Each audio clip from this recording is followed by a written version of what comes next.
Hi everyone, welcome back to MSCR Makes. I'm Miss Julia, and before we get started today, just a reminder for your grown-ups, if you'd like to sign up for any of the Fall 2 MSCR classes, please check out the description box below.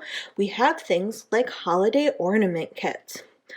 And now for today's project, we're going to be doing painting with pine cones. For this project, you will need some paper, your paint. You might want a small dish to put your paint on. You might want a paintbrush, and you also will want some pine cones. These are some that I found on a walk that I took. I also found a few different types of pine needles.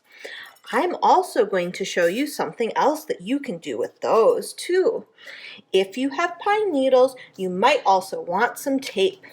You can pause the video here and go gather your supplies.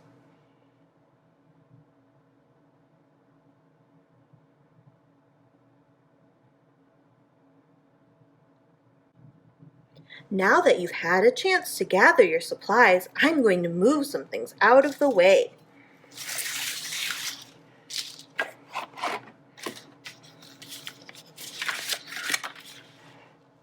The first thing I'm going to do is show you how you can take some of your pine needles and your tape and make them into a little paintbrush that you can use to try painting with. If you have pine needles that are long like this and are a little more flexible, those will work really well. This one I can just pull off from the stem and I can use this like a paintbrush. These longer, thicker ones that don't bend as much, what I can do is take some of them and put them together into a little bundle. And I'm trying to make sure that all of the ends are the same way, and I'll gently tap them on my table to get all of the ends to line up. Then I can take some of my tape and carefully wrap it around. So now I have a little paintbrush end that I can try painting with. I'll move a few of the extras out of the way now, and I'll grab my plate and a few different colors of paint to work with. I'll do some red, some yellow, and a little bit of blue too, so I have some different options to work with.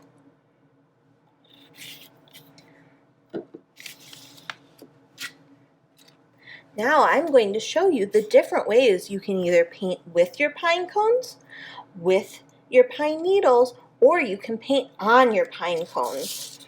So, get one of my pieces of paper here, and the first thing I can do is, if I have one of my pine cones that I think the texture is kind of cool on, like this, I can take it and dip it in my paint. You can do either one color or a few different ones, however you would like. And you can try rolling it on your paper and seeing the different shapes and textures that you get. This one, because it has bigger pine cone bits, it makes more like dots. But if I try one of my other ones that maybe is a little flatter, I wonder if I'll get a different texture from that.